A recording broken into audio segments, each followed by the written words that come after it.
Dumbo. 1000 ans que je pensais plus à lui. Et a fallu, manque de peau, que le souvenir me revienne juste quand je passais l'écrit du CAP de pâtissier. Le français et les maths, si on n'avait pas la moyenne, c'était éliminatoire. Les profs du LEP se figuraient que j'allais m'en tirer sans peine. Sauf que dans la salle d'examen, le pion, qui était plutôt cool, il m'a glissé à l'oreille: prends pas cet air de souffrir la torture. Alors bang, c'est revenu. J'ai fait plein de fautes d'orthographe, je me suis planté en calcul. Donc me voilà manutentionnaire. Et encore avec un contrat à durée limitée, comme ils disent. Au lieu d'être apprenti pâtissier, de travailler les pâtes, battre des œufs, lier des crèmes, arranger sur les gâteaux des garnitures en sucre rose, à cause du mot, et à cause de lui, Dumbo. Regardez, c'est pas sa faute, ça s'est passé quand on était petit. Un jour où l'école était fermée, le jour de la grève des instituts et des profs. J'avais rejoint sur le parking mes copains de la cité, on s'amusait toujours ensemble. Il y avait Dumbo qui nous courait après, qui cherchait à entrer dans la bande. Lui, il venait du B4, un endroit où vivaient des gens qu'on fréquentait pas tellement. Nos mères avaient dit: jouez à des jeux tranquilles. Toujours elles disaient ça. Ou seulement rester tranquille, sans trop espérer qu'on écoute. Ce jour-là, il y avait aussi une fille qui nous lâchait pas les baskets. C'était la raison que moi et mes potes, on savait plus trop à quoi s'occuper. La fille, on aurait voulu l'épater et en même temps, elle nous intimidait. Alors elle a pris le commandement. On s'est écrasé. Elle a dit qu'on allait jouer au mot. Ça a commencé par le corbillon, un truc débile, typiquement un truc de fille. Dans mon petit corbillon rond, que mettons? Le jeu, c'est de trouver chacun son tour et en vitesse des mots qui finissent par on. Un melon, du savon, le bouton, un crayon, un marron, le paillasson. Dumbo, on a dû lui expliquer ce que c'était qu'un corbillon.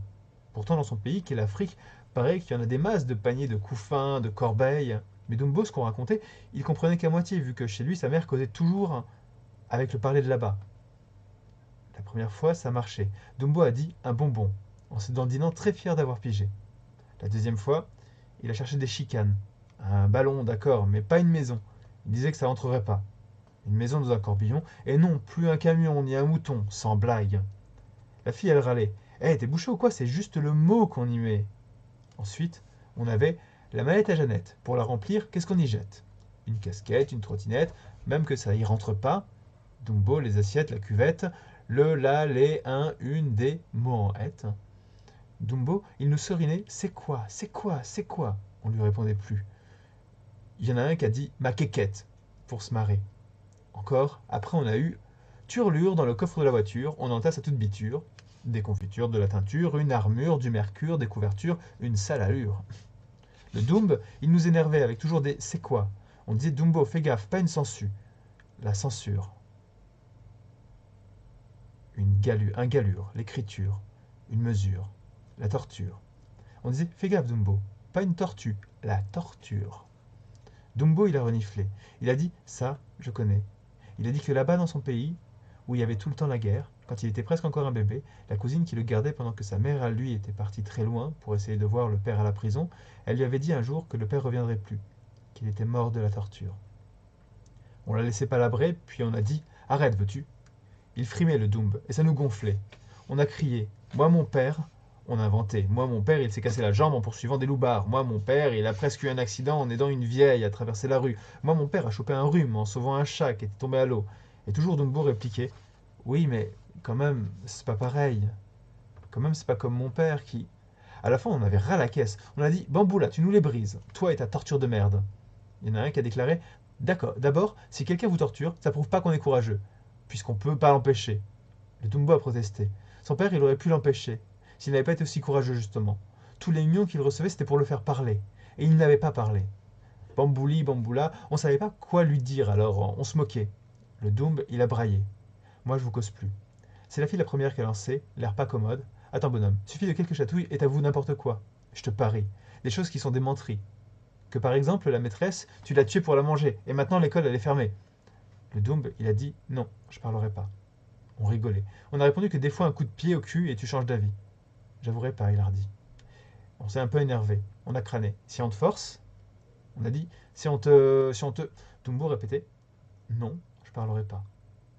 Quand on en a eu vraiment marre de le voir se foutre du monde, qu'on l'a entouré et puis serré de près, il a d'abord siffloté relax. C'est moi qui l'ai empoigné par les cheveux crépus, c'était de doigts touchés. Ça m'a surpris. Si doux que j'ai bien manqué de lui conseiller: rentre chez toi, sale petit môme. J'avais 8 ans et lui sans doute le même âge, mais il était un brin rachot. Rachot. j'aurais dit ça au bon moment, rentre chez toi, que je serais pas aujourd'hui à remuer des colis avec des types de la manutention, qui viennent d'Afrique eux aussi. J'ai rien dit. Dumbo non plus, il a rien dit, quand on lui a ligoté les mains pleins de tours d'une grosse ficelle et puis attaché les pieds avec un cache-nez noué très fort. On s'est mis à lui enfoncer des mouchoirs dans la bouche, il a bafouillé quelque chose. Les mouchoirs, on les a retirés un instant pour lui donner une dernière chance. Alors, tu parles? T'avoues, mec? Il chialait. Encore il a répété, je parlerai pas. Et après, comment il aurait parlé, avec tous ces Kleenex entre les dents? Je me rappelle plus qui a commencé, la cogne, pas moi. Mais quand deux, trois ont été bien partis, j'ai suivi. La fille, elle pinçait, tordait, nous on tapait. Et on disait, t'en voulais? Pas vrai? De la torture? T'es content, hein? Ça saigne, hein. Il y a le plus grand, 8 ans et demi, qui a décidé, maintenant faut des allumettes. Il a filé pour s'approvisionner et bientôt il revenait avec aussi un briquet. Il a dit, ma mère faisait son passage, elle a rien vu, c'était ric-rac.